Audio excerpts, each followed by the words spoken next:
El 17 de novembre del 2006 es constituïa el Parlament de la 8a legislatura.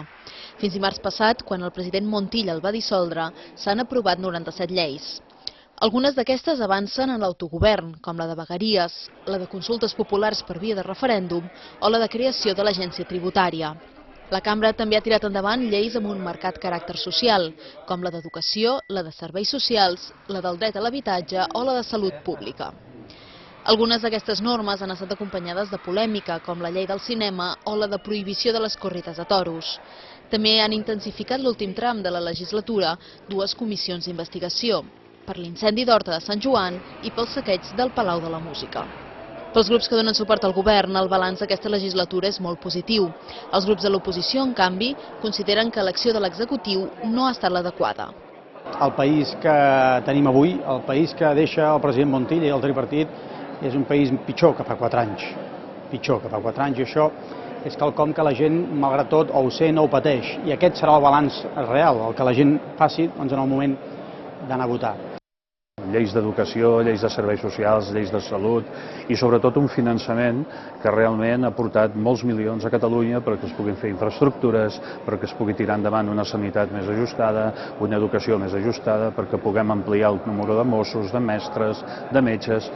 N'estem especialment orgullosos de lleis que incrementen les garanties lingüístiques pels ciutadans de Catalunya que parlen català, cosa que no era així fins al moment, i d'aquelles lleis que dibuixen una altra estructura de país i una altra manera de fer país.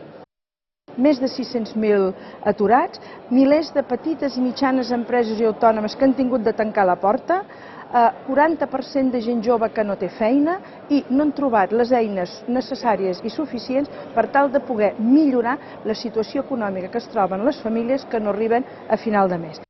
Avui tenim una societat més cohesionada al voltant de la necessitat d'autogovern i més disposada a batallar, no només per l'Estatut, sinó per anar més enllà que mai.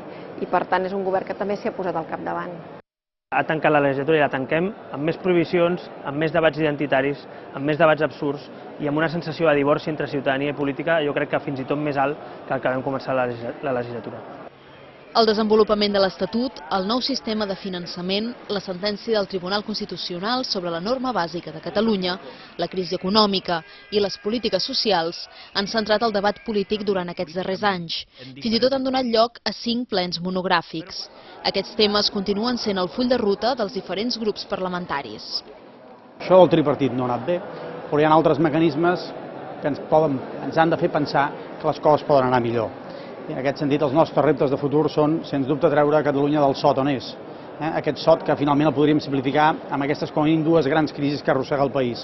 La crisi econòmica i financera, amb les seves conseqüències socials, i la crisi política. A partir d'ara cal recuperar en tota la seva totalitat allò que diu l'Estatut. Totes aquestes coses que han estat tocades, entre cometes, pel Tribunal Constitucional, estem segurs que es poden recuperar. I caldrà que el govern de Catalunya hi hagi un govern amb bones relacions amb el govern de Madrid, de manera que puguem recuperar tot allò que fins ara ha quedat en stand-by, que ha quedat aparcat. Esquerra Republicana diem als partits polítics catalans que apretarem i forçarem que pugui haver-hi una consulta per tal que la gent decideixi quin és l'encaix que Catalunya ha de tenir a l'estat espanyol o a Europa.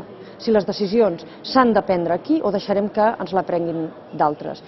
El que volem és aturar la crisi i que hi hagin molts emprenedors novament a Catalunya que puguin crear molts i molts llocs de treball i puguem rebaixar aquesta xifra tan astronòmica de més de 600.000 aturats a casa nostra.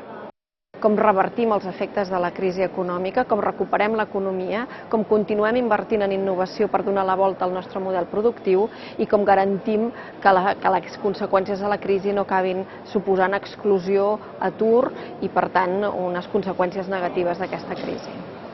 El debat identitari, el debat de la independència, doncs per uns pocs està molt bé, però per la immensa majoria això o els incomoda o els hi preocupa poc. I per tant hem de trobar què ens preocupa a tots i posar-ho sobre la taula com a prioritat d'eix d'aquesta propera legislatura.